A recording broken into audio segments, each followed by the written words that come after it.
Please welcome Malcolm.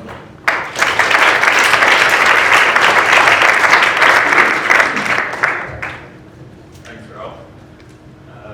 Yeah, the most important bit, of course, the Rugby World Cup. But I know many of you play different forms of sport with different shape and ball, and you're less interested in that. So I'll try and keep to things that are more familiar to you all. So I'm really conscious this is the last session at the end of what's been a really long kind of journey for you all. But at the same time, as long a time as it's been, it's a really short time, right? In the scheme of things, and I think this is quite simply the best sort of short form learning course in the industry. So you've been through an amazing number of days, I'm sure. But one thing is, and Ralph said, change is something that I'll talk to, and it's something really important to me. And our industry is in the middle of a lot of change, a massive amount of change. And you're living, I think, in the most exciting times I've seen in our industry. And that's coming from someone who started out in the industry's kind of hedonistic days, where anything could happen on any day of the week. You would never know what. Some of it related to work, a lot of it not. Things have changed dramatically, and I think it's a lot more exciting today because of all the things we can do. In any event, a lot of you may not have context for who Cheil are. Cheil are a worldwide network headquartered in Seoul in South Korea. And we're in a number of different countries in different shapes and sizes. And in North America, for instance, we have agencies, the Bavarian, we're at McKinney. We have Poynton, which is a digital and technology agency in Asia. We have B&B and Iris in different markets around the world, and we have an architectural practice, NB Labs. So we're kind of unlike any other network. We were only established globally, at least, in this century, much longer in South Korea.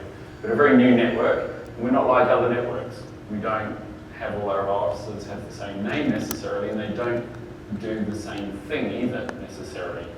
So we have different skill sets in different markets according to what the opportunities and needs are. And our global clients are a mixture from Samsung to Adidas football globally, women's running, Volkswagen in China, a number of other clients that you heard Ralph make mention of. So where to kind of start? So I'm going to start at the beginning, I guess, of where my career started. So I grew up in New Zealand, and you would have seen my Twitter handle's 11.5. That's a constant reminder that I'm 11,500 miles from where I grew up to where I live in London. But I was really blessed to grow up on the shores of the largest freshwater lake in the southern hemisphere. So beautiful, pristine part of the world, snow skiing, all kinds of water sports. These days I spend my life in some of the most polluted metropolis in the world, from London to New York, LA, Beijing, Seoul. And it's a real contrast to the world I knew as a kid. And I guess that is something that weighs on my mind a lot, actually, the whole time. It has throughout my career. And I think it's been an inspiration to me to kind of understand the balance between working with brands and the commercial reality of that, and the evolution of how the world is with people more increasingly living in mega cities and leaving the rural parts of our countries. And there's a lot of stresses and burdens that come with that. And so I think what that reminds me of is too, in terms of the change of our industry, but the change of the kind of broader landscape of how the societies are that we live in. And I know we're all from different countries and different political systems, but there's a lot going on in the world that you'll notice and recognize. And if I think back, the basic construct of society was something like this. You had governments on top, you had the citizens and the people in the middle, and then you had businesses which were created by people for economic gain and industry. But pretty much in Western democracy, the last sort of real control of the government in a powerful position that was not really threatened would have been the Iron Lady, Margaret Thatcher in Great Britain. And of course, during her time, where she really did rule the country, there was something called punk that came about as a rebellion to what was going on at that time. And we look back, and most of you probably think about punk as being music or fashion. And Vivienne Westwood and Malcolm McLaren and kind of pioneering the punk movement. It was actually anti-establishment. It was just anarchy. It was, well, I say just anarchy. It was anarchy. It was the spirit of anti-establishment. And we do see some of that stuff going on today in small pockets, but essentially what's different is there are very few governments in the world today who have that kind of power. Today, it looks more like this. So that's the G20 summit. And those are the leaders of the 20 most powerful countries in the world. There's some things about this photo that should probably alarm all of us. Age would be one thing. Gender would be another thing. The fact that this guy's asleep would probably be something else. The fact that this guy's got his finger ready to point and accuse someone of something because that's what he likes to do all day. And the fact that she's not even here anymore because she couldn't get Brexit done.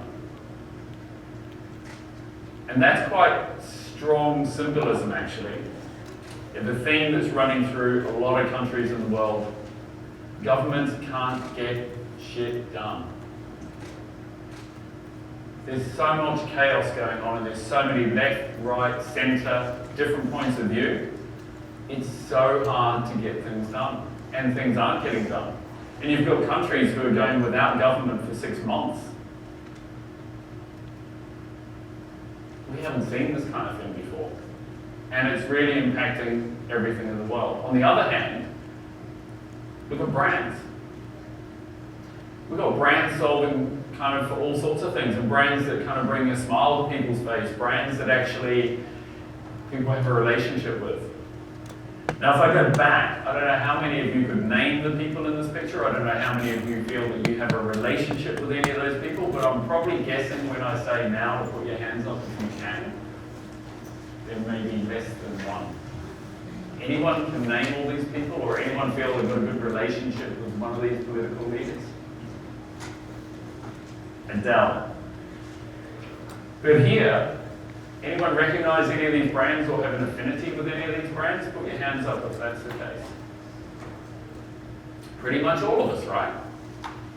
And there's this incredible thing that's happened.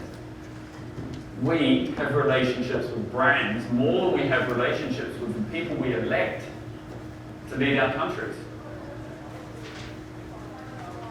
In fact, it used to go government, people, businesses. I wouldn't even say people anymore, it's fans. And it doesn't matter whether you're Supreme or you're Gucci, this is what we see when people engage with brands. Real fandom, a real connection. On some level, there's some kind of sync going on between what the brand thinks and feels and what the fans think and feel. And people pay a lot of money for it in some cases, sure. In other cases, it's not about money. In other cases, it's about some quid pro quo that goes on between them in some way that people benefit from a collaboration with the brand. So what's different is that it was like that, and today, it's like that. It's completely upside down. And today, it's the brands that have more power than governments.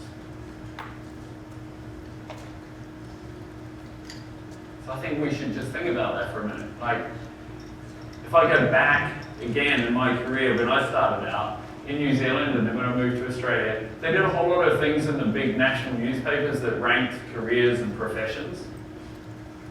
And the joke was, advertising always came second from last, only just above real estate agents. And it was a bit of a joke in my family. I come from a family with many architects. I started a degree in architecture and then in the summer job fell into this thing called advertising and decided that was fun, so carried on doing it. But it was a bit of a joke in my family, that's for sure, that I was in this kind of career called advertising. Is that really a career, they thought, And I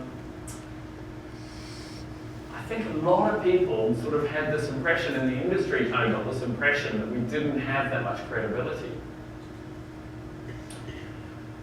And there's been a lot. You've seen Mad Men, probably some of you. You've seen a lot of people, probably my generation, older in the industry, who behave in particularly, I would say, outdated ways.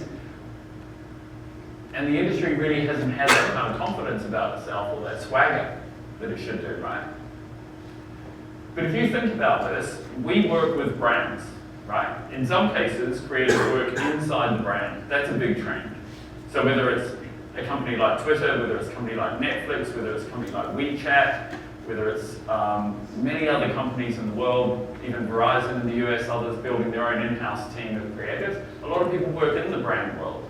On the other hand, a lot of clients, the most successful clients, work entirely in sync with their agencies. So whether it's Nike and Wieden Kennedy, who've got, I've lost count, 30-something year relationship where they work and cohabit in some ways, or whether it's our relationship with the clients we work closely with, like the Adidases and the Samsungs of the world. The closer you work with the brand, the more influence you have, the more you can do things. And just think about this. Whenever anyone talks about advertising and whenever anyone references their context of Mad Men and they just, discard advertising as being something a bit flippant, the reality of it is, if I can feel that some of you are going to leave this room and go back to where you work, where you live, with some confidence and some swagger and some belief that this industry has more power than government, then I would be over the moon.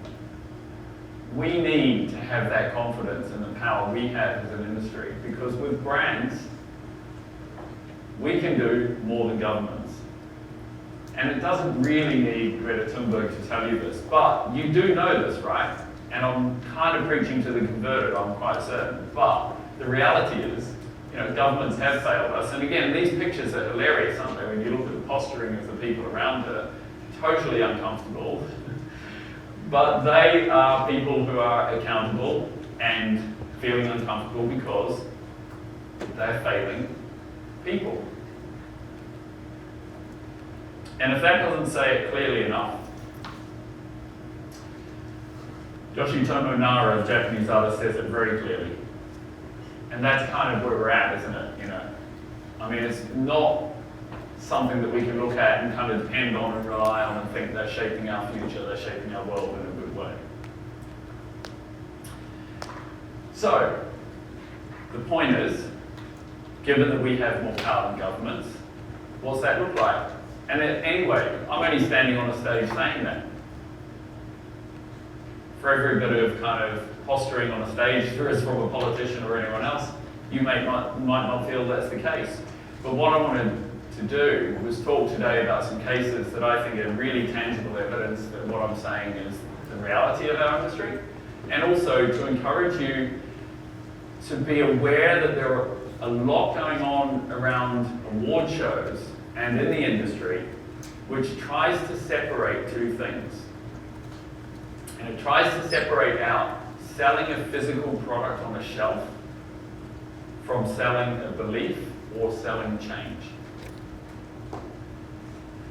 And yes, 15 years ago, 10 years ago, award shows were full of work for NGOs and all the charities that were trying to pull heartstrings and get you to feel like the industry could do good. But in reality, they may be raising some awareness, but not really doing anything. Things have changed massively. It's not just NGOs who are changing stuff in the world. It's big commercial brands. And working with big commercial brands to make positive impact takes all shapes and forms, and it's really worth talking about because we influence clients as much as they influence us as to what they're going to do next. And if all this sounds a bit serious, I'm not going to apologize, because is a bit serious. It's a bit serious because it's dealing with equality, social issues, and the environment, which are things that affect all of us. There's a guy named Cheil Worldwide who was head of the Voyager space program for NASA years ago.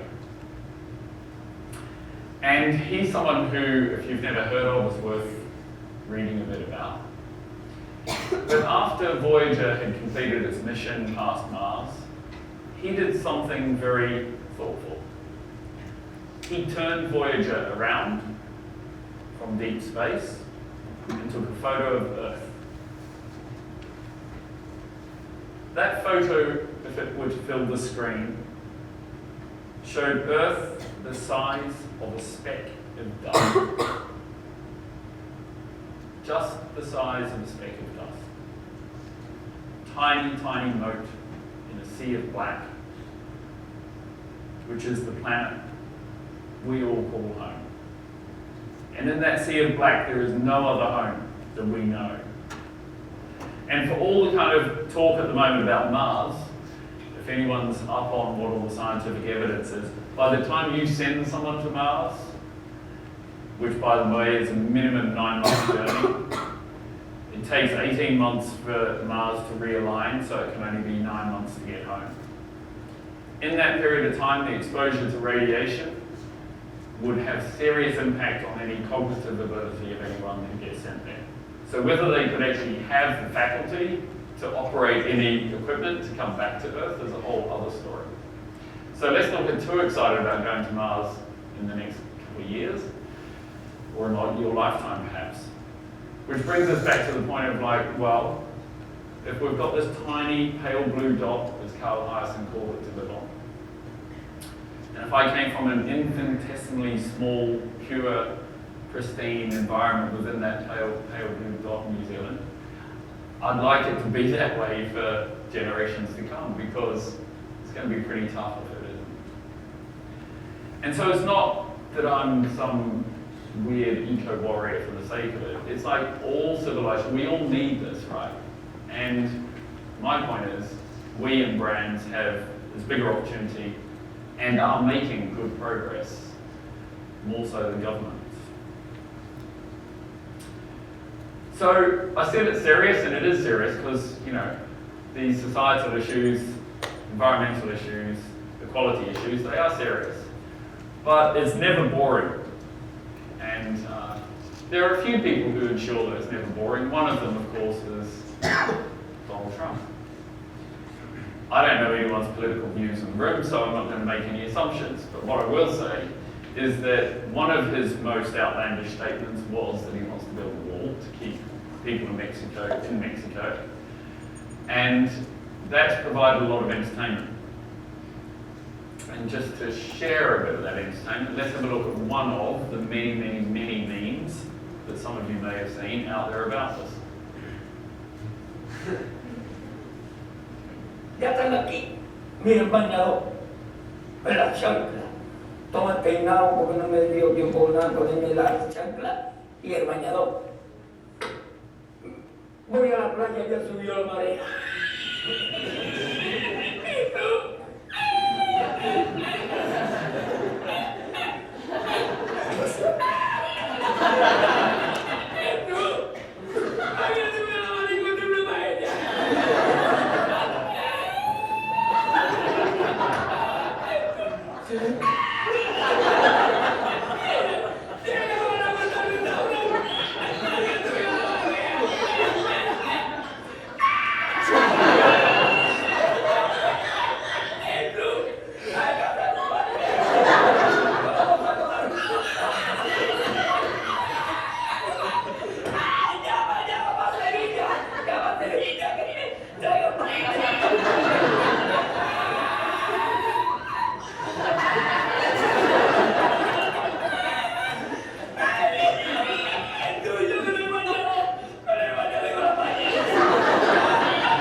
humor's a great leveler, isn't it?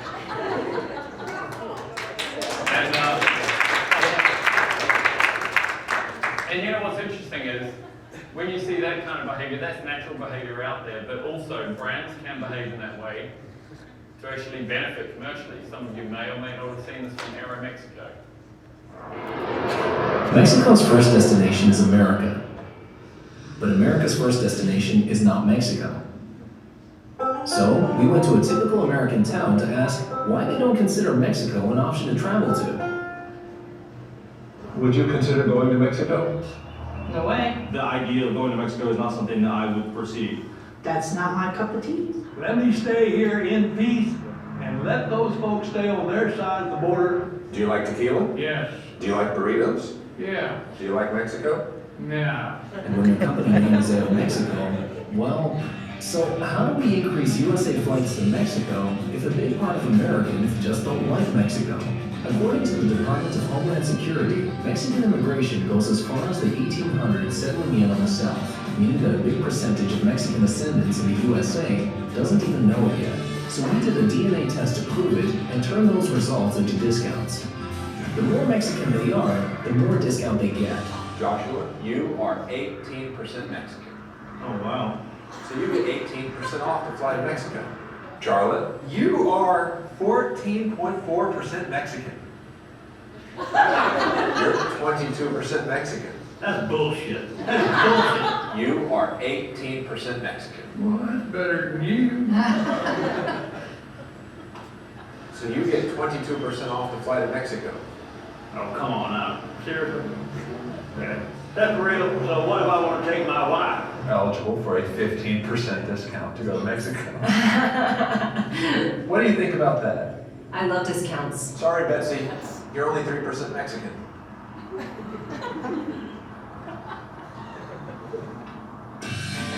So we kept giving discounts all over South America in our travel agencies.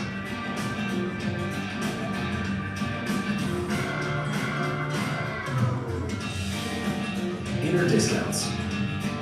There are no borders within us. They had Taco Bells on the street corners down there.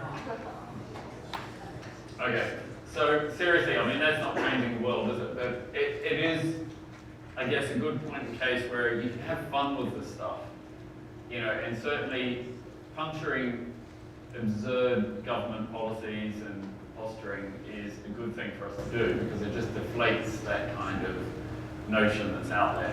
But probably on a more serious note, in terms of how we're affecting change environmentally, how we're affecting things in society, and with regards to equality.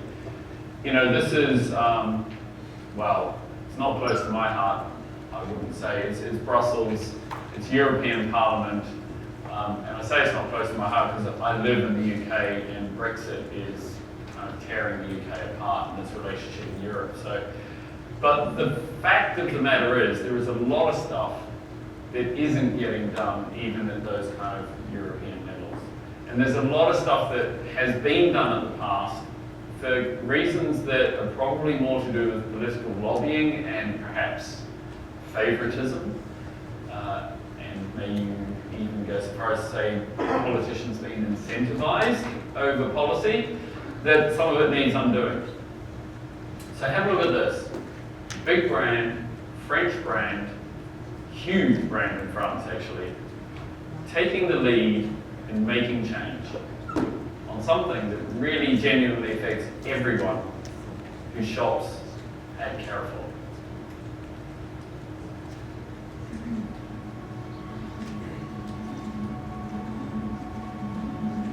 These seeds can grow healthier and tastier varieties of cereals, fruits and vegetables, but they are illegal, as are 97% of varieties.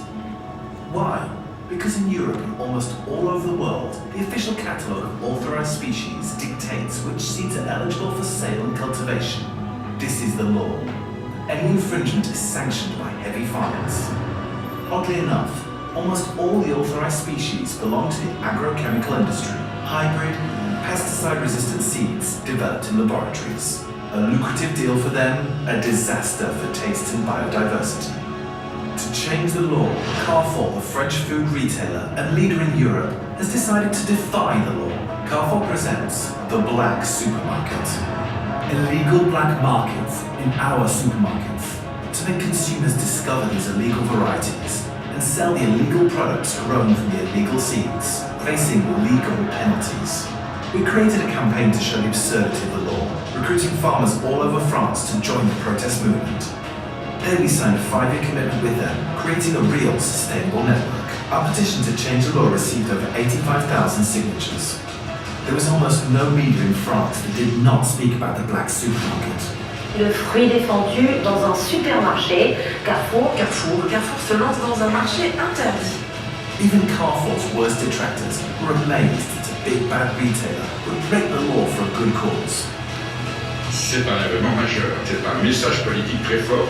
And finally, after 8 months of intense legal battle, in April 2018, a new law was voted, allowing farmers to grow their seeds free. After 40 years of prohibition, a big win for farmers, consumers, and biodiversity.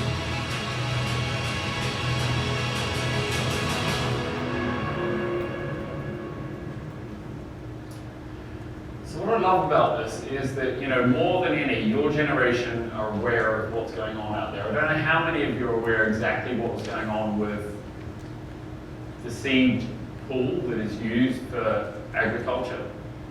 But it is all modified, it is all, or has historically in Europe been all deals done with agrochemical companies. Crazy. And it really, that is the difference between organic food and conventional food. And it's really shocking to think that this has gone on for that long and really compromised the integrity of food for people. What's equally shocking, perhaps, is to think Carrefour, who are a very, very conservative, large supermarket chain in France, actually would listen to an idea that would result in influencing and helping change a law in Europe around food supply chains.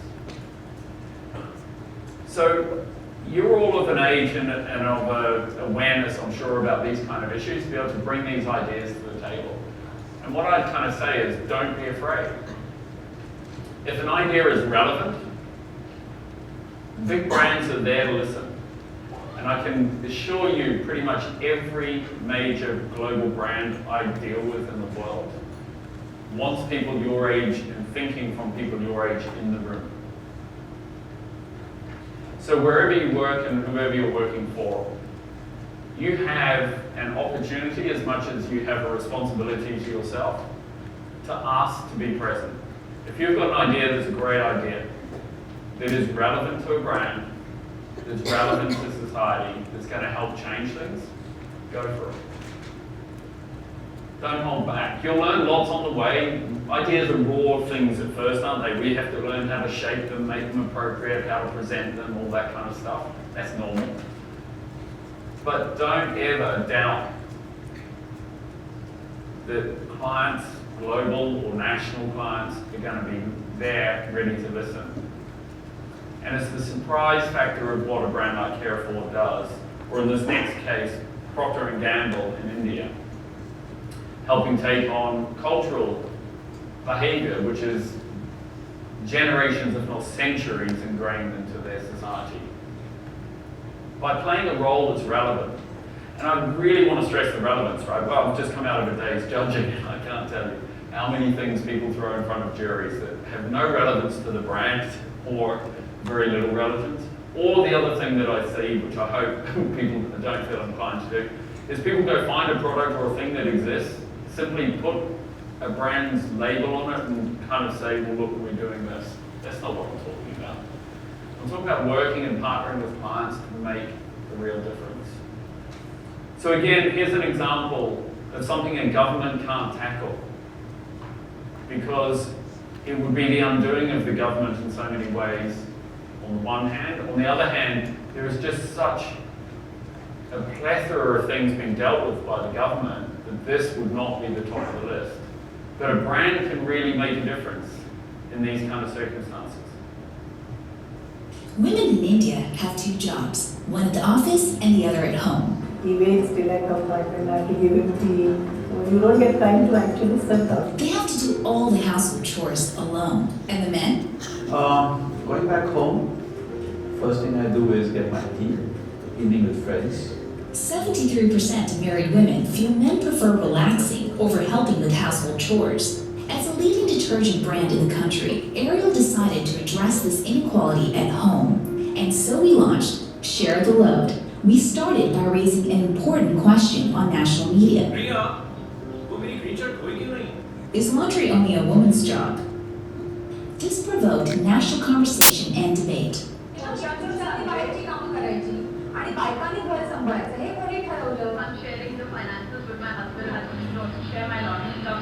Gender neutrality had to start with a product, so we launched the His and Her pack.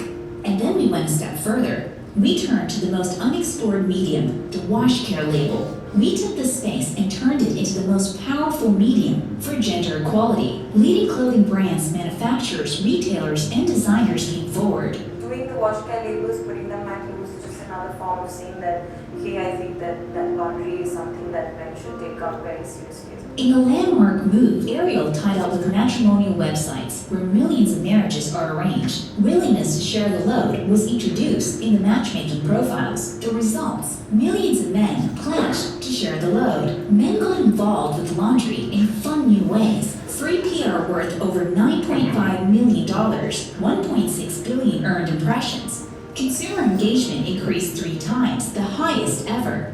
Sales went up 60%. But most importantly, it created a shift in the mindset of men across the country to share the load.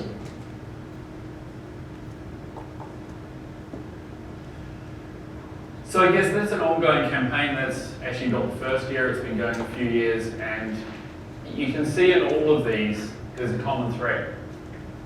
It's starting to change behavior for people in ways which no one's legislating to do, but it's also selling product. And it's building more fans for the brand. And that's giving more power still, right? And so on it goes. And it's not just reserved to brands in that sense. The next example is an example where it's just a very clever thought of reusing technology in a way that someone hadn't thought of before. This is actually going back a few years, but what I love about this is that you've got to play to the circumstances and the context of the country that you live in most often, right? And that can be right down to a local level of a city, there can be different things that need to be dealt with. But in this case, it was really understanding the behavior of how people are in the local market, what they have at their disposal, and it's actually just alighting upon one of the challenges in terms of education. And the challenge may seem to many of you in the room to be not that significant to start out with, but just watch through the case study and you'll see. Essentially, kids are lumbering heavy bags full of books around, and the propensity to load them home, to school, and all the rest of it is not great, and it's not a great experience for them. It's limiting, ironically, the more books that they carry, their access to expanding their education. And in this way, they've just augmented that ability by reusing very simple technology of feature phones, and you'll see exactly how it works. For Philippine public schools, textbooks have become a burden. Sa laki ng ng mga libro, nag-uniform tuloy physically ang mga bata. But while developed countries have solved this problem through tablets and e-readers, for these families, even the cheapest models cost more than their whole monthly income. In fact, the only gadgets most of them own are old analog mobile phones used mainly for texting. Then we realized, what if we could use these millions of old phones to create a new brand of textbook? Smart, the country's largest telecom, took its mission to make text light and easy further than ever, as we introduced Smart Textbooks. Over 6 months, we collaborated with respected textbook publishers to condense official school text, from in-class lesson guides to homework exercises, into 160-character text messages. Smart then programmed these texts into the inbox of thousands of inactive surplus SIM cards, which were then repackaged into new Smart Textbooks. We launched them in partner schools that needed it most, where the simple and in fact low-tech solution made a profound, sustainable impact. It turned even the oldest phones into a new kind of e-reader, and old SIM cards into a new brand of textbook. So less effort was spent carrying and storing books, and far more effort learning from them.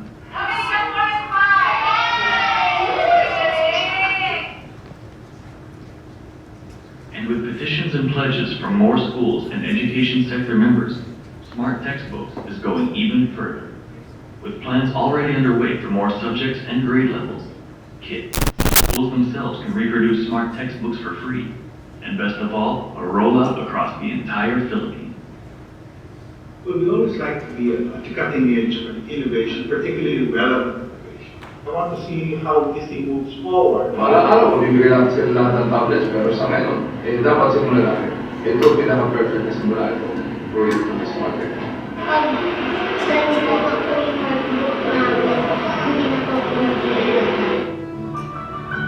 Fulfilling Smart's mission to make every kind of text light and easy for all.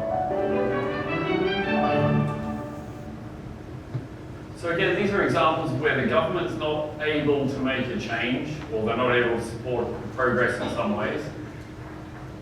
There's great examples where brands are filling into that in a relevant way. So, you know, Smart is a telco, the exact position to be able to go and fill that hole. And that's where you need to really work with whatever your clients are to understand how that positive contribution can be made. It will have huge benefits in terms of their standing in the society and their standing globally in terms of how brands are viewed and how consumers trust brands. In this next example, because we've started to touch on technology and how it affects things, this next example is an example actually from one of our offices, and it was done to show how technology can affect change to make things better for people, certainly on one level. It was actually also done to try and remove this barbaric behavior at the Paralympics for swimmers. If you're a swimmer, a Paralympic swimmer, and you're coming to the end of your lap in the pool, the way that you know that you're at the end of the pool to turn is your coach is at the end with a great big stick or a pole and he whacks you on the back. Totally barbaric, right, in this day and age. You think, what is going on? That is just so wrong. It's got to be a better way of doing it. So we actually work with the Spanish Paralympic Society, work with athletes, and with Samsung, whose philosophy has always been to make the world a better place through technology, pioneered a way to make a new system, which actually is sympathetic to the athlete, improves their performance, and actually connects them back to the coach in a much more thoughtful way that helps their swimming. So you'll see the case study here. The thing that is bizarre about this is that it was not allowed to be used in the Paralympics last time around. We're pretty confident it will probably be approved for the next time around. It wasn't allowed to be used because it wasn't launched far enough advance for everyone to equally get used to using it, was the reason that they gave. Because it was cutting it a bit fine, I guess. It took a long time to develop and to get it right with swimmers to be able to ensure that it worked well. But you'll have a look and see what we mean. So in some cases, it's about making change in areas where it's not to do with government per se, but maybe to do with other, areas of humanitarian respect that we see even in sport.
wanted to share with you is, again, an example that shows how brands can help people in different situations. And in this case, again, it's with Samsung and something we did in India, but you may or may not be aware of just how extensive the population in the rural communities of India are. And when you think about the size of India geographically and you think that 67% of them are outside of cities, there is no infrastructure, there is no network, and there is no support from businesses or brands for those people. So that's a huge dispersed population. And they matter. At the end of the day, they buy products as well. They don't just all rush into the local big shopping centres and malls to buy them. It's a lot harder to keep a connection with them, but they're really vital. And there's a government initiative and a commitment. And actually, what we've done with Samsung strategically in India is aligned around 4 of the government's 11 initiatives to actually build a closer relationship with the people in India. And an interesting thing, since we've done that, we've been working for 2 years to do it. Samsung has risen from 18th to 2nd most trusted brand in India, and the only foreign brand to ever be in the top 10. And it's because of 4 initiatives, of which this is one. But another interesting thing about it is that you'll see, you laughed out loud at things like Aeromexico. You've seen good examples here that, are great award-winning work. And if you're in your career and you're looking at it in terms of like, well, awards count to get ahead, awards can count in many different ways. As I said earlier, doing work for kind of made-up charities and NGOs is not what I like seeing from teams to do. But I do think when you do great work for brands and it makes an impact and it changes the world, that's gratifying for yourself for sure. But it's actually really important stuff in this industry. It's very, very much at the top of the, kind of creative, if you like, accolades and awards that you'll get. And I'm not talking about things in public service sectors or anything like that. I'm talking about things that win, in the main sector of award shows. And certainly there are other ways of counting and measuring how these things do in success. This particular film you're about to see, curiously enough, has the highest completion rate 2 years ago of any brand-made film on YouTube in the world. And you might be quite surprised to learn that because it's a 4-minute film. Not only that, in that year, it was the single most viewed ad from any brand in the world in YouTube for the year. And so anyone who says to you, you can't do long format on YouTube, people only watch it for 15, 20 seconds or whatever, well, that depends, doesn't it? Depends what you're saying. So this should give you confidence that you've got a good story to tell. The reality of this is, though, this was a program about building a bunch of service vans. They have compressors in them for, making sure they can do all of the work they need to do. They have generators in them. They have spare screens in them to take to people's places. They have all the plumbing equipment they need to repair home appliances and all sorts of things. There's a whole fleet of them. That was the commitment from Samsung. And this fleet is just constantly out there, going out into the rural parts of India to help people, even in cases where it's installing a washing machine because they've never had a washing machine before. So they wouldn't know in a certain village how to even connect a washing machine. Or if it's to maintain or repair, older electrical appliances. But you'll see how we actually promoted it through a film as part of the program. The film isn't the idea. The film's the marketing of the idea, which is something we came up with earlier. At the same time, we came up, as said, other initiatives. One was educating girls in India, so we built technical skills to train girls to be engineers, electrical engineers. And there were remote learning centres and other things in the program as well.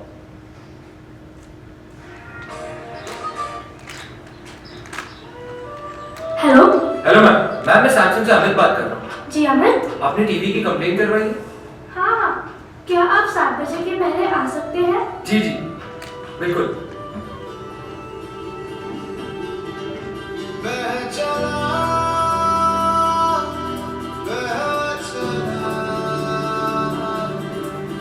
आसमान पे संग उड़ चला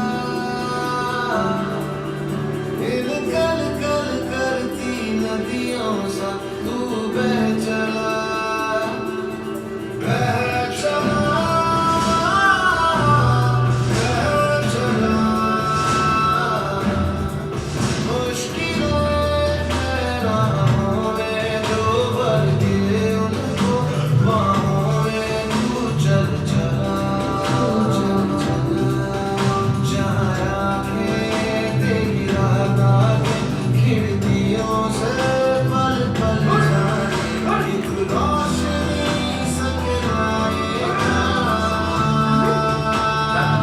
फंस गया बस आई रहा हूँ।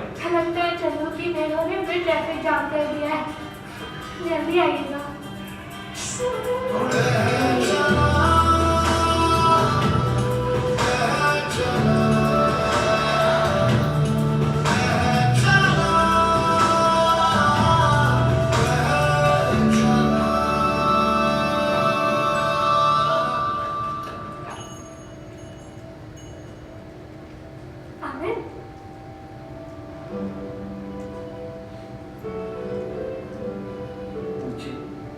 आइए आइए। टीवी अंदर है।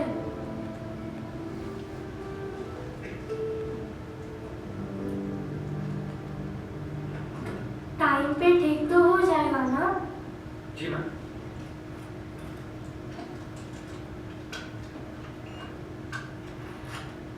हो गया? बस मैम।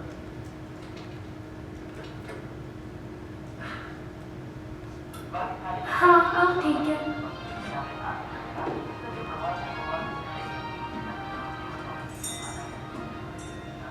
चलो चलो जल्दी चलो, शो शुरू होने वाला है। जल्दी जल्दी जल्दी आराम से। अम्मी जी रिमोट। जी।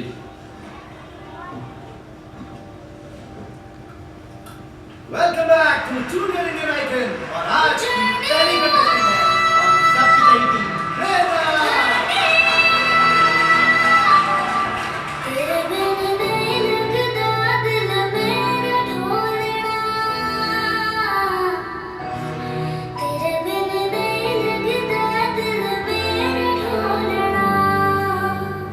हमारे हॉस्टल की है और पता है मेरी बेस्ट फ्रेंड भी।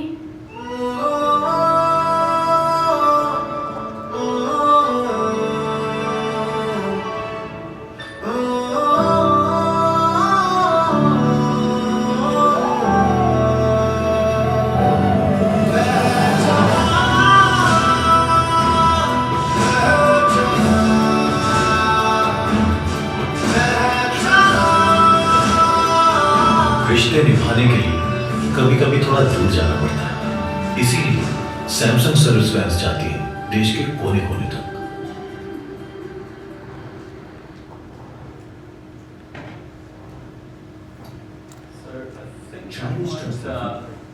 We're just going to skip through one just to get to the end quicker, knowing it's the end of the day for you all.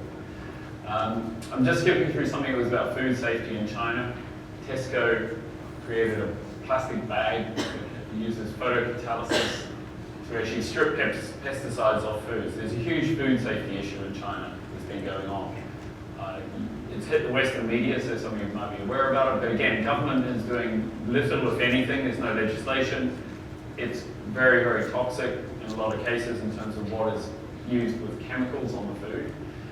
So there's a incredible process using something called photocatalysis, lining the inside of the bag. If you leave the fruit or vegetables in the bag in daylight, it takes all of the toxicity out of all the pesticide residue out of the produce.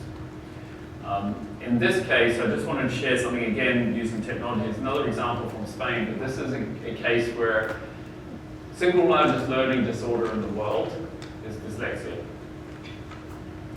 Now, scarily, when you look in Europe, Spain has the highest secondary school dropout rates. And there are a lot of complex issues behind that, but dyslexia is certainly one of them. On top of that, one of the biggest challenges in the world is that getting tested for dyslexia costs a ridiculous amount of money. So hundreds of euros in many cases. But with use of technology and with a commitment to actually make things better through technology for people, we're able to work with people who come from academic background to develop a game, interactive game with about 90% accuracy will determine probability of dyslexia within 10, 12 minutes. That's a game changer. So it works on iOS, not just on Android, because that's the right thing to reach all the people. It's not a cynical play for a brand to do something on their own platform. This is genuinely to make things better for people. And I guess this is another example, when you work with brands, you have to be able to take it to a place where it has maximum impact. So let's have a look at how it works. Spain has had the highest school dropout rates in the European Union for years. Yo sabía que había algo aquí arriba que no me dejaba ser como los demás. Me costaba mucho todo, leer, escribir. Te frustra bastante el tener que estudiar más que los demás y llegar a un 5 o un 6. Dyslexia, a reading and writing disorder that has nothing to do with intelligence. Mi relación con los compañeros es que fue nula. The most common learning disorder in the world. Sentí que me hicieron bullying. Sí que es verdad que nos insultaban, llegas a casa llorando. Del colegio yo no tengo buenos recuerdos. Yo me quedaba por las noches mirando a mi hija y pensando, ¿qué tiene que no lo vemos? No sabíamos el qué, pero sabíamos que algo pasaba. El psiquiatra me dijo que lo que tenía era un TDAH. También una profesora me ha dicho que estaba muy mal educado. Samsung introduces Detective, a free app that detects dyslexia in just 15 minutes. Hemos aplicado un motor de inteligencia artificial que concretamente son redes neuronales recurrentes y nos permite discriminar con una precisión de 90% si la persona tiene dislexia o no.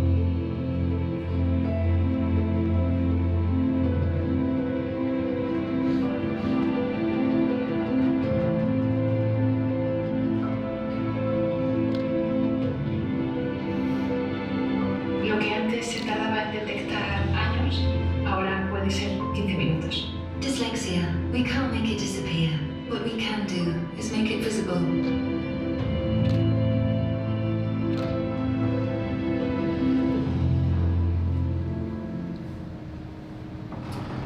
So again, it's taking on things that governments aren't taking on, things that they should be able to do, but in many cases can't.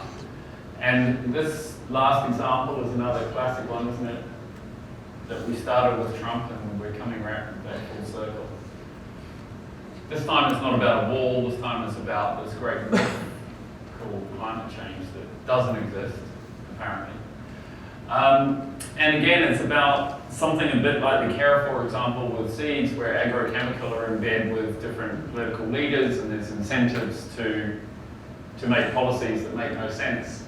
And in this case, it's bringing, again, lightness of touch to a very serious subject.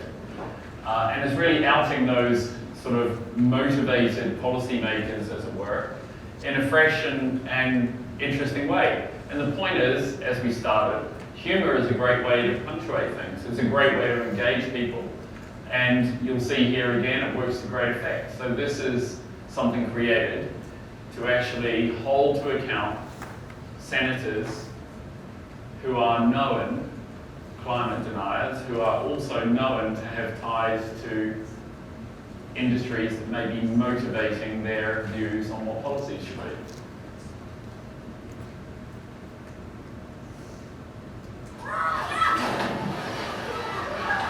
Andrew, Sandy, Ivan, Katrina. Since 1954, the World Meteorological Organization has been naming hurricanes and tropical storms. But what did these people do to deserve having their names attached to this? As climate change continues to create more frequent and devastating storms, we propose a new naming system. One that names extreme storms after policymakers who deny climate change. We propose something like this. Senator Marco Rubio is expected to pound the eastern seaboard sometime early tonight. Windows are being boarded up and grocery stores are virtually empty as Marco Rubio threatens everything in his path. Now, Michelle Bachmann is on the way, folks, and specifically the eye of Michelle Bachmann will be hitting Florida in a few hours. Congresswoman Michelle Bachmann is incredibly dangerous. If you value your life, please seek shelter from Michelle Bachmann. Senator David Vitter is turning out to be one of the hugest and costliest disasters in American history. David Vitter is literally lifting boats out of the water and tossing them onto the land. In New Orleans, the levees that were built to stop Hurricane Colin Peterson have been obliterated. I'm here to develop here where Speaker John Boehner is really doing a number on this coastline. John Boehner is just destroying this town. Local animal shelters are under pressure as thousands of animals have been displaced or killed by Governor Rick Perry. We can't even take care of the animals that we've rescued, and so some of them are going to have to be put down, all because of Rick Perry. We've been here for 2 days because of Congressman Paul Ryan. I have friends still out there. It's scary because I have no idea what Paul Ryan could be doing to them right now. Senator James Inhofe has turned out to be a worst-case scenario come true, and now an entire nation is wondering how they'll ever recover from the disaster that is James Inhofe. If you agree that it's time for a naming system that names extreme storms caused by climate change after policymakers who deny climate change, sign the petition at climatenamechange.org before John Boehner blows your entire city away. So in some cases it's about changing policies, in some cases it's about getting laws changed, in other cases it's about game-changing business. And if I think back about 15 years ago, we started something called the Campaign for Real Beauty for Dove. And it took Dove from being a hygiene product, soap product, into the beauty category with a minuscule budget. It actually also turned Dove into a $1 billion brand, changed the share price for Unilever, and has rewritten the history of that brand. But more important than any of that, I would hope, helped change the stereotype of beauty for generations to come. And I think that's the power that we're talking about. That's the power to do things governments can't do. Not one government until in the last 5 years when France legislated against retouching in commercial work. Not one government in the world had done anything about the size zero and anorexia issue in the fashion and beauty industry. And here is something that a brand can take on and make a change. And make a change not in one country, but globally. And at the same time, make commercial sense. There were many other initiatives we did at that stage with Unilever, getting rid of diluted laundry detergent, which essentially is shipping water around the world. Water is heavy, crazy amount of energy to do that. Putting it into small bottles, getting into recyclable plastics.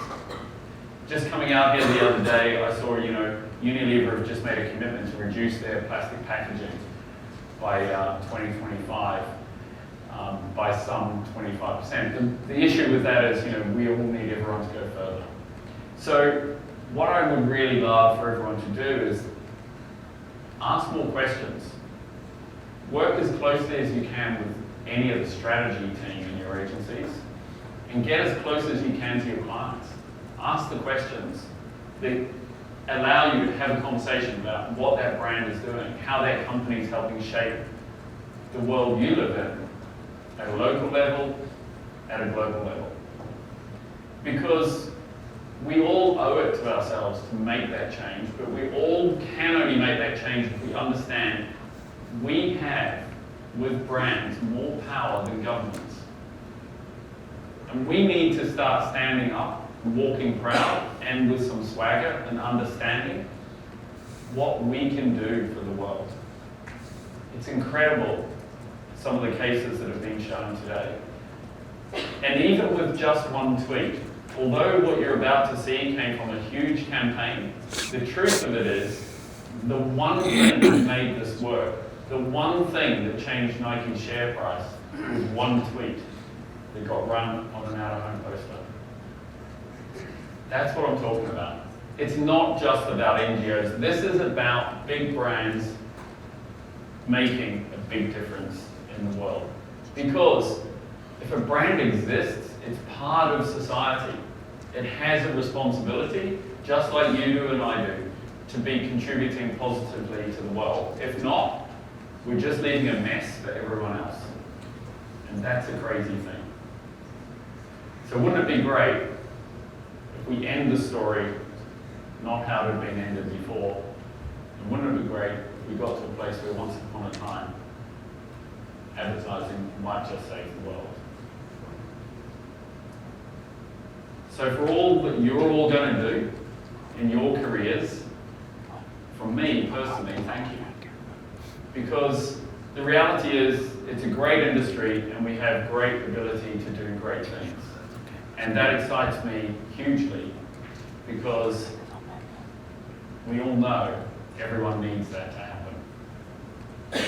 And if there's just one thing that I might add after that, it's the end of the journey for you guys in terms of this fantastic experience you've had. Half of you are probably so exhausted, I hope you are anyway, that you're going to leave this room, find a second wind at the bar or wherever you're headed later, and then roll out of bed and into a taxi to an airport tomorrow to get home. But for those of you who can muster a third wind, there's one thing I'm going to recommend to you that you do before you leave Vegas that probably no one else would recommend to you. But I can't tell you how amazing this experience is, and it's nothing like Vegas itself. So there's an artist that I particularly like, and maybe I'm biased because I like his work. Ugo Rondinine is a fantastic artist. That was funny, Brad. He's created something, if you get together and you jump in an Uber, it won't cost you an arm and a leg. I think it probably costs you about $25 each way or something. If you get in an Uber, you can go out of Las Vegas to something and you can see the 7 magic mountains. And if you go at the right time in the morning or at dusk, but particularly I think if you go in the morning, if you've ever heard of color energy, this is the place you'll experience it.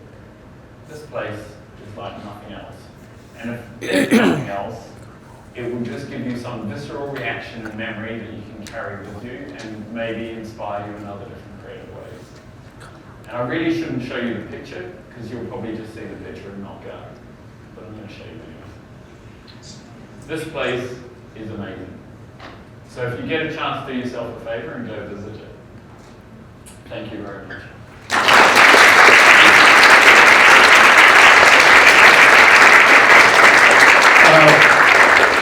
Before we let you go, does anyone have any questions for Malcolm? Yeah, great. Two straight off the bat. You even look like a halo. This is meant to be. I have to wear my shades though. Hi Malcolm. Hi. I'm Isha, I'm from India. Hi Isha. I absolutely love Real Beauty. It's one of my favorite campaigns of all time. The Real Beauty portraits or the beautiful and the average airport doors. Real Beauty has been my favorite. And I also work with the Adidas work that you do. So the Kashmir work that you, the Adidas football that you guys did, it's Thank you. absolute That's great to hear. favorite. My question was that how much can an agency afford to take a stand in the times when, especially from markets like India, which is very, very cost-centric. Yeah. So for example, I might be doing Real Beauty, but I might be on a competitive brand like, or a competitive sports brand which I worked on, in which I've used a celebrity and they have asked me to Photoshop their body because that is the instruction that they give and you just have to follow. Yeah. Like you can't take a stand, if you do take a stand, your agency will have the repercussions. Or, where every penny is a profit, and especially in the times of recession, where you need to do it. So how much can an agency take a stand, because both of these brands are under your umbrella. Yeah. So. Well, this is a great question. Love the question.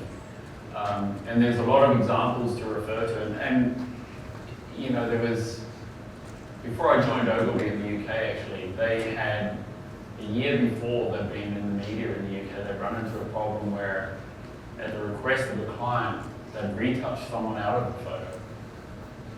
And that got all over the media and caused all kinds of problems. And what I would say is that, and I've been through experiences where, you know, we released some work for Ford out of the UK, actually one case, a viral film that was hugely successful, but it killed a cat. And that caused consternation in the cat-loving nation of Britain.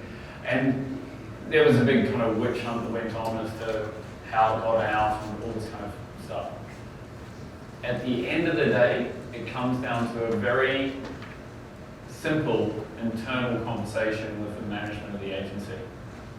And what I would say is that I think you have to use your conscience, you know. I mean, there are different, people play this different ways.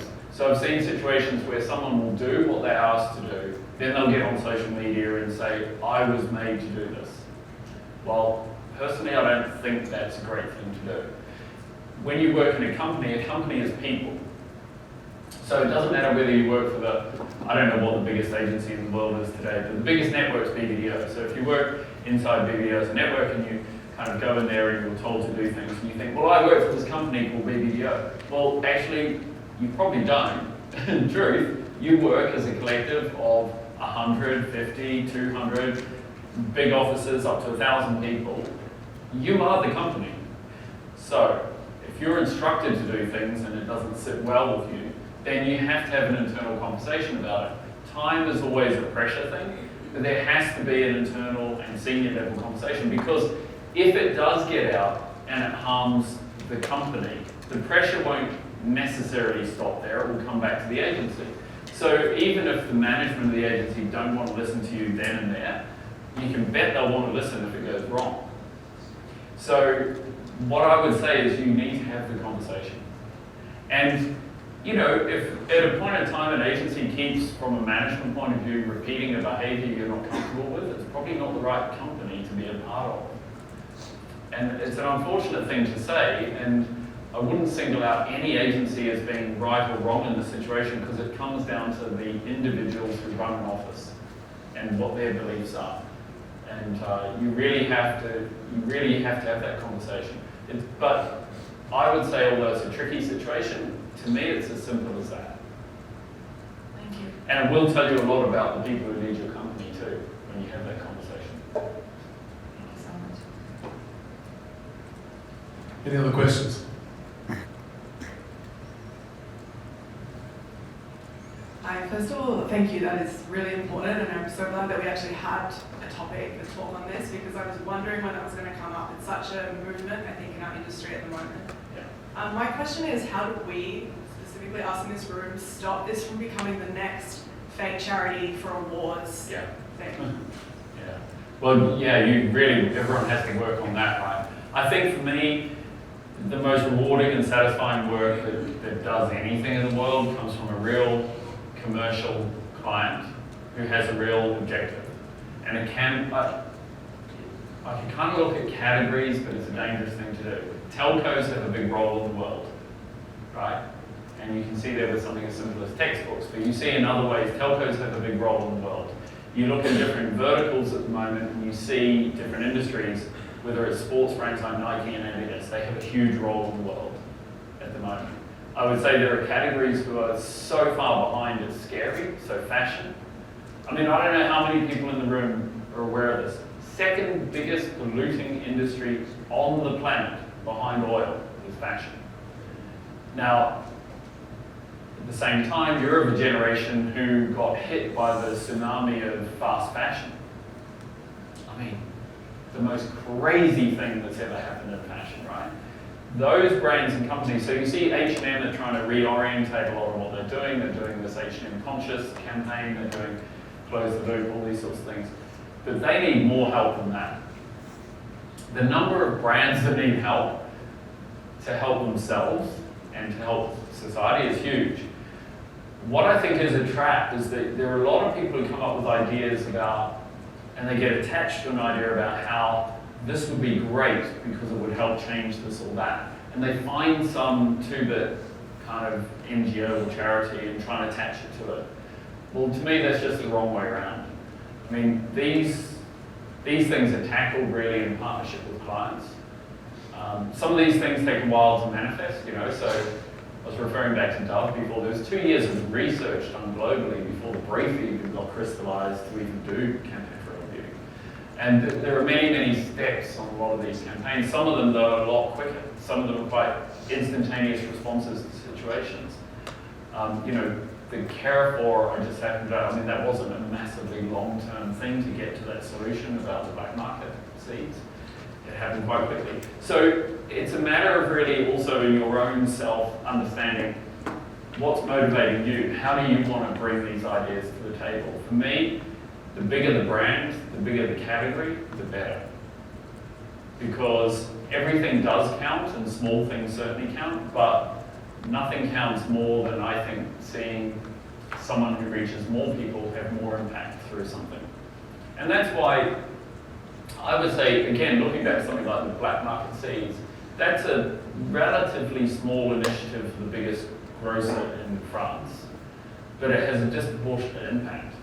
And also, as it says, it calls out a lot of media that were attacking them for some bad practices they had and starts to flip their perception and understand they're not that bad. They're kind of finding their way to where they need to be. But I also think, perhaps answering it in a different way, I think the industry's matured a lot around this. And I think genuinely juries are much, much more got their antennae up for, you know, the charity thing that's not really doing anything.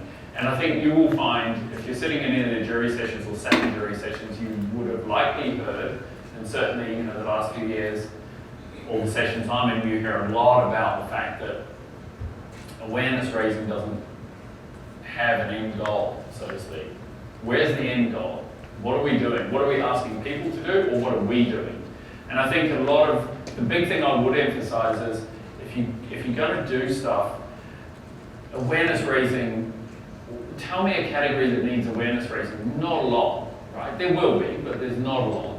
Mostly we need behavioral change.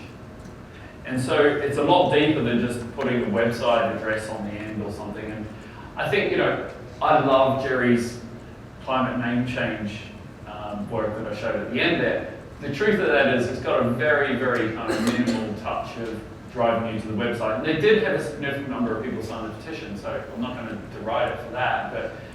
And the petition actually, you know, helped at least raise an issue.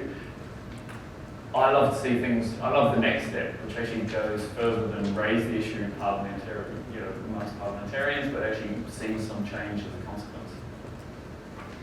But please, everyone leaving this room, please, I'm not saying go out and do stuff with charities for the sake of it. That couldn't be further from what I believe in. What I believe in is working with big brands to make big impact in the world in a positive way. Hopefully that answers